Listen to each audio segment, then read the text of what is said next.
इस वक्त की बड़ी खबर ये है कि रक्षा मंत्री राजनाथ सिंह ने ममता बनर्जी को उनकी जीत के लिए बधाई दी है और अभी ये रुझान ये है जिसमें टीएमसी 209 रुझानों पर आगे चल रही है, 80 पर बीजेपी। वहीं देश के रक्षा मंत्री राजनाथ सिंह जिन्होंने वहां पश्चिम बंगाल में ताबड़तोड़ रैलियां की थी और लगातार टीएमसी के शासन को खत्म करने की मांग की थी वहां की जनता से, लेकिन उन्होंने अब जिस तरह से रुझानों में लगभग तस्वीर साफ होती हुई नजर आ रही है, उन्होंने बधाई दी है। उन्होंने बधाई देने के साथ साथ कहा है कि दीदी को उनकी पार्टी की विक्ट्री पर पश्चिम बंगाल की विधानसभा में दोबारा इलेक्ट होने पर बहुत बहुत शुभकामनाएं।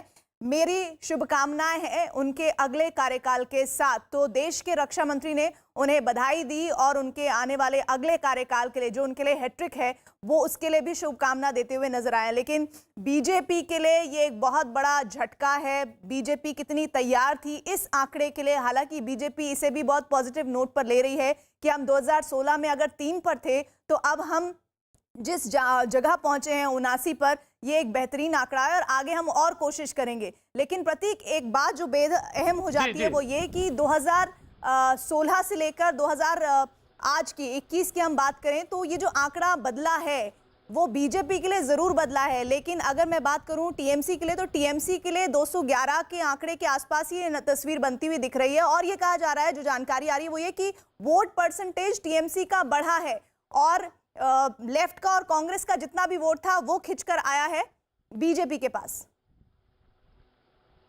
मैं आपकी बात से सहमत हूं, बिल्कुल बात से सहमत हूं। और ये बात मैं बिल्कुल दादा मैं आपके पास आऊंगा, लेकिन मैं सुपर्ण दा मैं आपके पास आ रहा हूं। मैं सुबीर भौमिक साहब के पास जाना चाहता हूं। सुबीर भौमिक साहब अगर पैनल पे मौजूद हैं तो मैं उनके पास जाना चाहता हूं। सुबीर साहब, एक तो ये कि ममता की जो अपील है, हालांकि वो खुद अभी लड़ाई में मौजूद हैं और बड़ी कांटे की टक्कर है, लेकिन ये माना जाए कि उनकी अपील जो है पूरे बंगाल में बार बार इस बात को हो रही थी कि लोग नाराजगी हो सकता है टीएमसी से किसी पॉइंट पर हो, लेकिन एक अपील है पूरे बंगाल में और वो साफ दिखाई पड़ रही है। और दूसरी बात ये कि आप लीडर टीएमसी से ले जा सकते हैं, बीजेपी में ले जा सकते हैं, किसी और पार्टी में ले जा सकते हैं, माहौल बना सकते हैं चुनाव का, लेकिन चुनाव नहीं जीता जा सकता। ये बात, दो बातें जो है बड़ी महत्वपूर्ण निकल के आ रही हैं। सुबीर भौमिक साहब, ऐसा है कि आप अगर रसगुल्ला को लेके करेला के टोकरी में रखोगे तो वो जो रसगुल्ला है ना वो रसगुल्ला नहीं रहेगा, वो करेला होगा। एक दूसरा ये है, मतलब कि ये डिफेक्टर विफेक्टर ये सब बंगाल में नहीं चलने वाला, ये जाहिर हो गया है। हालांकि शुभेंदु काफी तगड़ा मुकाबला कर रहे हैं अपने बलबूते पर बंगाल के पॉलिटिक्स में पॉलिटिकल लॉयल्टी बहुत इंपॉर्टेंट चीज है। दूसरा बात, हमारे पहले कोई कह रहे थे बंगाली अस्मिता का सवाल तब आता है, बंगाली कभी हाई कमांड का कल्चर टॉलरेट नहीं किया है। चित्तरंजन दास निकल कर गए, सुभाष बोस निकल कर गए, अलग पार्टी बनाया, अजय मुखर्जी निकल के गए, विधान चंद्र राय टक्कर लेते थे जवाहरलाल नेहरू से, प्रणब मुखर्जी भी निकल के गए थे, वापस आए, और लास्टली ममता बनर्जी। ममता सबसे सक्सेसफुल है क्योंकि वो इन लोग बड़े बड़े लीडर जैसे अलग पार्टी बनाकर अपने पार्टी को यहाँ सत्ताधारी बनाने में कामयाब रहे। यहाँ एक कल्चर नहीं चलने वाला, ये भाजपा वालों को समझना चाहिए कि साहब हम मोदी और अमित शाह के नाम पर चुनाव लड़ेंगे और बाद में जो जी हजूर करेंगे उनमें से किसी को उठा के हम बैठा देंगे मुख्यमंत्री। ये दूसरे जगह चल सकता है, यहाँ नहीं चलेगा। बंगाली हाई कमांड कल्चर से हाई कमांड कल्चर बंगाल में ये चलने वाला नहीं, ये एक नंबर है। तो यहाँ एक क्लियर चॉइस लीडर पहले से होना चाहिए था और ये हुआ नहीं।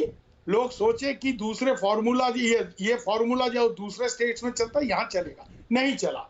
एक दूसरा ये भी है ना कि बंगाल का डिवीजन जरूर धर्म के आधार पर हुआ था, बट पार्टीशन यहाँ कभी साइकोलॉजिकली एस्टेब्लिश नहीं हुआ। और खास तौर से बांग्लादेश आजाद होने के बाद से ये बंगाली अस्मिता वाला बात बहुत सामने आ गया, क्योंकि बांग्लादेश बना था इस्लाम के खिलाफ जाकर, पाकिस्तान के खिलाफ लड़के, भारत का सहायता लेकर।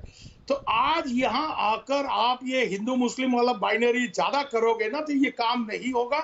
हमने चैनल आफ्टर चैनल में ये कहा है, जब कहे हैं तो भाजपा वाले नाराज हुए, हमको गाली भी निकाला है कि हम तृणमूल के हैं। कई तृणमूल के नहीं है, दीदी के साथ बहुत इशू है हमारा, खासतौर से इंडस्ट्रियलाइजेशन पे। बट एक चीज मैं आपको बता देता हूँ, ये कोई हिंदू बात नहीं। मुस्लिम वाला चक्कर यहाँ नहीं चलने वाला, हाँ। क्योंकि हमारे मुस्लिम बहन लोग भी हमको भाईफोटा दे देते हैं। ऐसे हम लोग देखें जो 5 वक्त नमाज करने जी। के बाद भी स्कूल में सरस्वती पूजा होता है तो मुसलमान ऐसे जाके हाथ जोड़ता है। अब यहाँ गड़बड़ देखिए, एक एग्जाम्पल मैं आपको देता हूँ। शुभेंदु अधिकारी जब लड़ाई हाँ। किया नंदीग्राम में सीपीएम के खिलाफ, उसके 2 लेफ्टिनेंट कौन थे? अबू ताहिर, अबू सुफियान। हमको वहां के लोगों ने कहा है कि दादा निकल कर आए हैं भाजपा में, उनकी कोई मजबूरी होगी, हम उनके साथ रहते, बट उन्होंने भाजपा में जाते ही तिलक यहाँ लगाने के साथ साथ उन्होंने ऐलान कर दिया कि मिनी पाकिस्तान है। अरे बाबा, नंदीग्राम ऐसा जगह है जहां 8 अगस्त 1942 में 8 लोग मारे गए अंग्रेजों के गोली से, उसमें 4 मुसलमान थे, 4 हिंदू थे। यहाँ के लोग बांग्लादेश के घुसपैठ नहीं है, ये लोग वेस्ट बंगाल के इंडिजिनस मुस्लिम्स हैं। तो हर मुसलमान देखते ही आप बांग्लादेश घुसपैठ, ये जो बकवास है ना, मैं जानबूझ के ये कह रहा हूं, ये बकवास भाजपा का यहाँ नहीं चला है और ना ही कभी चलेगा। तीसरी शाहनवाज चीज, साहब इसका जवाब कि देंगे, साहब लेकिन शाहनवाज बांग्लादेश से साहब भूख- मुझे नहीं, इजाजत सुन लीजिए, दीजिएगा। 1 मिनट आप सुन लीजिए, 1 मिनट अच्छा बोलिए। कि बांग्लादेश से हाँ जरूर भूखे जरूर लोग दादा यहाँ आ बोलिए, जाते हैं, आप अमित बोले शाह बोले जी ने बोले कहा। दादा बोलो। हाँ देश में हाँ। बांग्लादेश का जो इकोनॉमिक बोलिए, बोलिए। ग्रोथ आज है, हैरान करने वाला ग्रोथ है बांग्लादेश का। वहां से यहाँ क्यों लोग आएंगे? किसी जमाने में जरूर आए होंगे जब बास्केट केस था, बट बांग्लादेश के साथ हमारा जो लिंकेज है वो बहुत करीब का लिंकेज है। बांग्लादेश का कोई आदमी पहला पैसा खर्च करता है तो कलकत्ता में आके करता है, चाहे यहाँ हॉस्पिटल में आ जाए, चाहे यहाँ ईद के शॉपिंग करने के लिए आ जाए। तो हम ये जो एक घुसपैठ वाला हंगामा करके आज के तारीख में भारत में जो टूरिस्ट आते हैं 23% highest they are from Bangladesh, officially आते हैं और ये पैसा यहाँ खर्च करते हैं। साहब ये बंगाल का इकोनॉमी के लिए फायदेमंद होता है, तो अब हम घुसपैठ बोल के, इनको दीमक बोल के भगा देंगे, ये सब शाहनवाज बकवास साहब मैं करने से आपका कोई जवाब फायदा लूंगा। नहीं होगा। शाहनवाज साहब आपसे बिल्कुल जवाब लूंगा कि ये कार्ड बिल्कुल एनालिसिस है, ये कार्ड क्यों नहीं चले। शाहनवाज एक पॉइंट, लेकिन आपसे पहले मैं राज लहरी साहब से जाना चाहूंगा, क्योंकि वो इस मुद्दे पे बोलते रहे हैं, तीखा बोलते रहे हैं भैया जी कहीं में। तो मैं आपसे राज लहरी साहब इस बात का जवाब दीजिए, उसके बाद शाहनवाज जी जवाब देंगे इस बात का।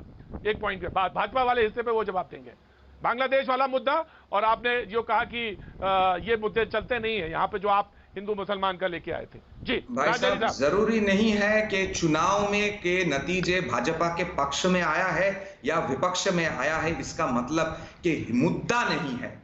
मुद्दा बिल्कुल भी है, मुद्दा आज भी उतना ही जायज है और तात्पर्यपूर्ण है कि घुसपैठ यहां पे हुआ है। 2011 के समय में यूपीए गवर्नमेंट के समय के रिपोर्ट था 20% लोग यहां पे अवैध घुसपैठ है।